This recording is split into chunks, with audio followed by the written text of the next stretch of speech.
સંસ્થાઓમાં, દરેક ઓફિસોમાં, દરેક જગ્યાએ વૃક્ષ વાવવા માટેની સતત બધાની ગવર્મેન્ટ અરજીઓ કરે છે, અરજ કરે છે, વાતો કરે છે કે ભાઈ વૃક્ષ વાવો, કારણ કે વૃક્ષ ઉગતા જાય છે અને આપણે જોઈએ છીએ આ ગરમીનું પ્રમાણ અને વરસાદ ઓછો, ઘણા બધા અનર્થો સર્જાય છે કારણ કે વૃક્ષ બધા બહુ કાપવામાં આવે છે. તો આપણે આજે અખિલ મહિલા પરિષદ તરફથી આપણે વૃક્ષારોપણ કરેલું છે અને એ રીતે આપણે આ વૃક્ષારોપણ પર્યાવરણ દિનની ઉજવણી કરેલી બ્રહ્મરૂપાય મધ્ય તો વિષ્ણુરૂપે અગ્રતઃ શિવરૂપાય અસ્વસ્થાય નમો નમઃ અસ્વસ્થાય નમો નમઃ અસ્વસ્થાય નમો નમઃ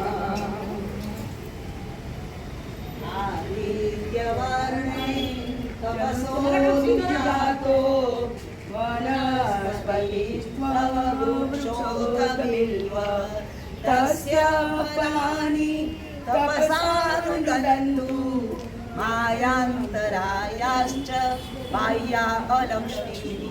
વૃક્ષ વાવો અને દેશ બચાવો. પરોપકારાય વૃક્ષાઃ ફલન્તિ.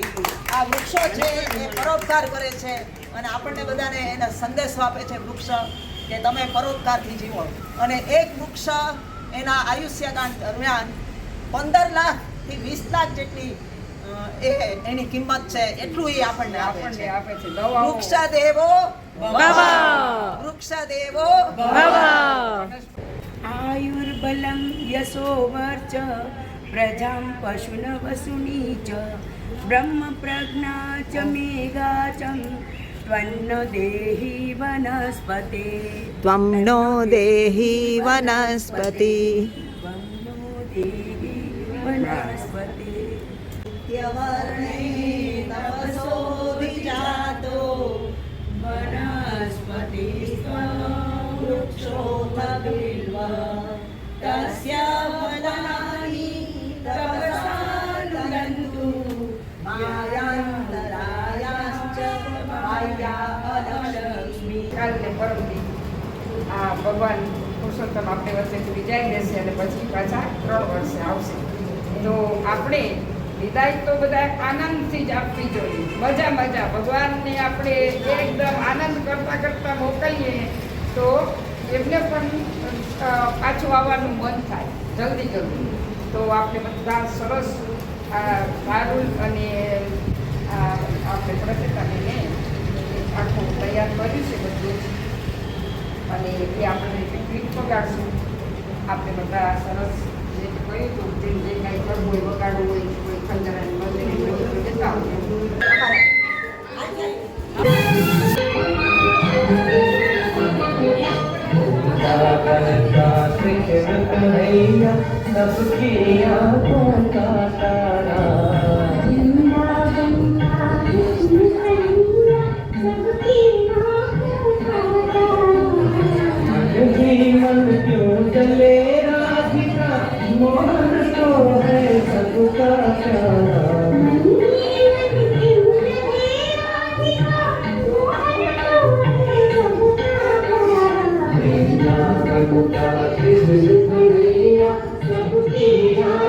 Thank you.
माथे पर शेर पर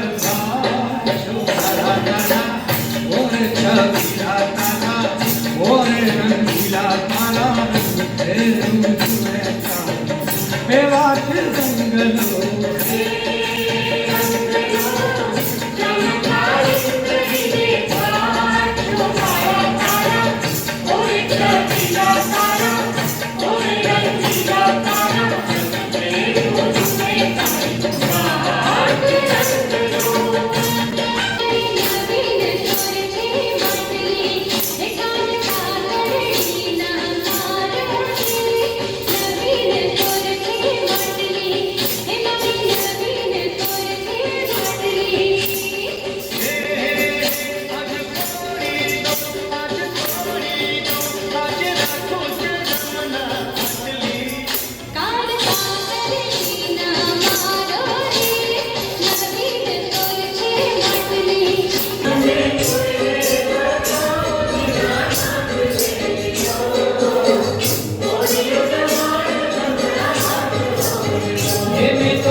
દિવાળી તરીકે ઉજવીએ છીએ અને એના માટેના પણ ખૂબ બધા કાર્યક્રમો બધા થાય જ છે. તો આજે આપણે મેઘનબેન મેઘનાબેન ટીકાણી એમની મૃણાલીબેન વૈદ્ય એ બંનેને આપણે આમંત્રિત કર્યા છે. આપણા સંસ્થા મેમ્બર જ છે. એ આપણને અહીંયા 2-4 જે આસન હશે એ 10 મિનિટ માટે બધા આસનો દેખાડશે અને એ આસનથી કયા ફાયદા થાય, કયા રોગ મટી શકે છે, કયા રોગમાં કરવા જોઈએ, કોણે ન કરવા જોઈએ વગેરે જે કાંઈ પણ તેની પાસે માહિતી હશે એ જાણ કરશે. ગુજરાત યોગ બોર્ડ લેવલે સર્ટિફાઈડ છું. હું મૃણાલી મયુરભાઈ. હું પણ એક યોગ ટીચર છું. 2009 થી યોગ ક્લાસ ચલાવું છું. અને સમકક્ષ આપણા પગ રાખશું. આપણા પગના ટો ઉપર આપણે ઊભવાનું છે. આપણા બંને હાથને લોક કરશું અને પછી જેટલો સમય ઊભાય એટલો કાનને અડી અને આપણું એકદમ સીધું બેલેન્સ રહેવું જોઈએ.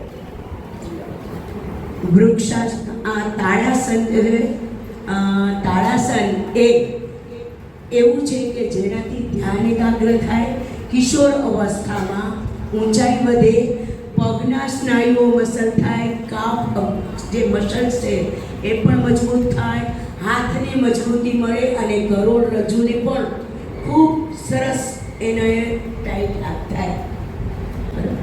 આપણા શરીરનું એલાઇનમેન્ટ કરવું હોય, કારણ કે આપણે ગમે એ પોસ્ચરમાં સૂતા હોય, બેઠા હોય એટલે આપણા જે આડાઅવળા જે સ્નાયુઓ, કરોડરજ્જુ એ બધું આટલું ઓછું થાય. તાળાસનમાં જેટલો સમય તમે રહેશો એટલું તમારું સીધું પોસ્ચર એટલે કે તમારી સીધી કરોડરજ્જુ રહેશે, જેથી કરીને કોઈ પણ જાતના દુખાવા નથી થતા. વજ્રાસન એ એકમાત્ર એવું આસન છે કે તમે જમ્યા પછી પણ કરી શકો છો. જમ્યા પછી લોહીનો પ્રવાહ પેટ સુધી પહોંચે, એને કારણે આપણે જમીને પગ વાળો તો પગના બધા મસલ્સ સારા થાય અને પેટ સુધી પૂરો લોહીનો પુરવઠો મળવાથી ગેસ નહીં બને અને પાચન ક્રિયા બહુ સરસ થશે. એટલે મંડુકાસન, મંડુક એટલે દેડકો, આમાં આપણા શરીરને દેડકા જેવું, આ સસકાસન, સસક એટલે સસલો, સસલા જેવું આસન આપણે આ કરવાનું છે. એમાં આપણા કરોડરજ્જુ સીધા થશે, આપણું પેટ દબાશે, પેટને લગતા, પાંચનને લગતા રોગો મળશે અને શરીરના દરેક અવયવોને સારી રીતે મસાજ મળશે. ભુજંગાસનમાં પાછળ બંને પગ કરીને બંને પગના સ્નાયુઓને ખેંચીએ, બંને પગને મજબૂતી મળે, કરોડરજ્જુની કમાન જેમ વાળવાથી કરોડરજ્જુના દરેક મણકાને મસાજ મળે. પ્લસમાં આકાશ તરફ જોઈએ ત્યારે ગળાને પણ ખેંચાણ આવે છે. આજે જે થાઇરોઇડનો રોગ છે એ થાઇરોઇડ માટે પણ બહુ સારું છે. આ ઊંચું ગળું કરીને તમે ચાવવાની ક્રિયા કરો તો આપણી સ્વર પેટીને અને થાઇરોઇડ ગ્લેન્ડને મસાજ મળે છે. થાઇરોઇડ માટે પણ સારું છે. જ્યારે પેટ આપણું દબાય છે ત્યારે કબજિયાત, જે આપણા સર્વ રોગોનું મૂળ છે, એટલે કબજિયાત પણ મટે છે અને પેટના રોગો પણ મટે છે. માટે ભુજંગાસન સર્વશ્રેષ્ઠ આસન છે. ભુજંગાસનમાં બધા લોકો ભૂલ કરે છે, આ ઊંચા થઈ જાય છે, ખોટી છે. આ પોઝિશન ખોટી છે. પેટની આપણી નાભી ચોટેલી રહેવી જોઈએ, આ કોણી વળેલી જો હોવી જોઈએ, તો જ તમને શરીરની અંદર દરેક જુદા જુદા અંગમાં ખેંચાણ આવશે. પછી ધનુરાસન. ધનુરાસનમાં શરીરને કમાનની જેમ વાળવાનું છે, એટલે આપણું પેટ પર દબાણ આવશે. પેટના રોગો ઉપરાંત સ્વાદુપિંડ છે, આપણું મૂત્રપિંડ છે, એના પર વજન આવશે, એની પણ મજબૂતી મળશે અને જે મૂત્ર વિકારો છે, રોગો છે એ દૂર થશે. કમાન જેવું શરીર થવાથી કમરના રોગો પણ મળશે. ભુજંગાસન અથવા તો કંદરાસન. બંને પગને ગોઠણેથી વાળી દેવાના, બંને પગની પ્લેની પકડી લેવાની, ધીરે ધીરે પેટ અને કમરથી જેટલું બને એટલું પગની પરિસ્થિતિ ભેગી હોવી જોઈએ અને ઊંચું થવાનું. એમાં પગના પંજાથી કરીને સમગ્ર પગ એકદમ મજબૂત બને છે, દરેક સ્નાયુઓ મજબૂત બને છે અને જાંઘની જે આપણી જકડાઈ ગયેલી જે સ્નાયુઓ એ પણ રિલેક્સ થાય છે. પેટથી ઉપર આવતા પેટના રોગો અને કમરના રોગો પણ આમાં દૂર થાય છે. અને આ આસન તિતલી આસન, બટરફ્લાય.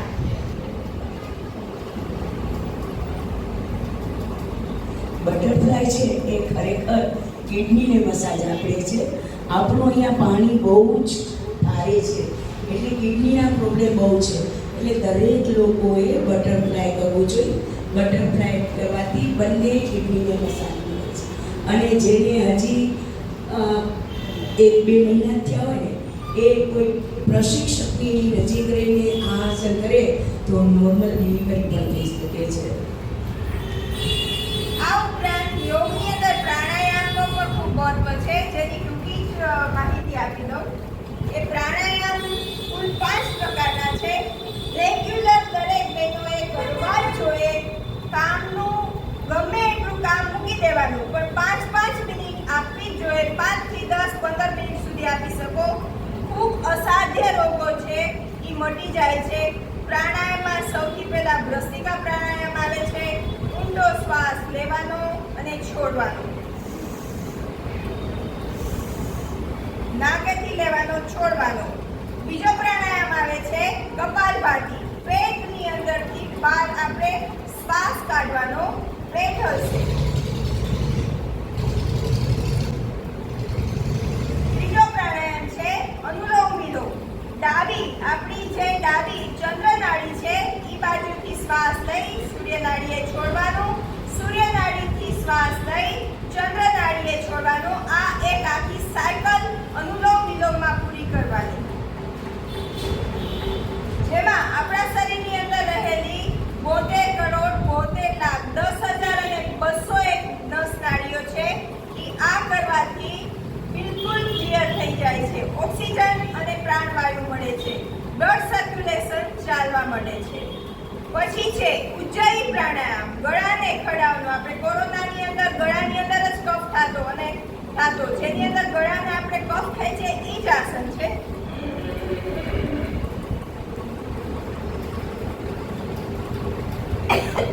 ડોકને લોક કરી દેવાની અને જમણું નોસ્ટ્રીલ બંધ કરી છોડી નાખવાની. પાંચમું છે ભ્રામરી. કાનની અંદર અંગૂઠા બંધ, આપણી 2 આંગળીથી આંખ બંધ અને ભમરાનો ગુંજારો. જ્ઞાન તંતુ તમારા. અને છેલ્લે જ્યારે પણ તમારું મન બહુ જ અસ્વસ્થ હોય ત્યારે ઓમકાર, જેની અંદર અ, ઉ અને મનો પેલો આવે છે ઉચ્ચારણ, જેમ કે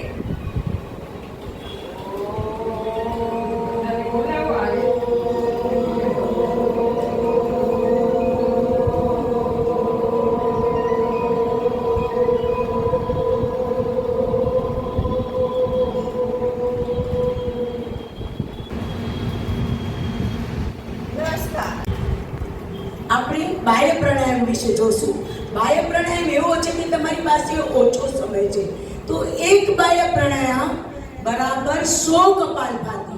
એટલે એનું મહત્વ કેટલું હશે તમે સમજી શકશો. બરાબર? એટલે બાહ્ય પ્રાણાયામમાં શું કરવાનું છે? 3 બંધ લગાવવાના છે.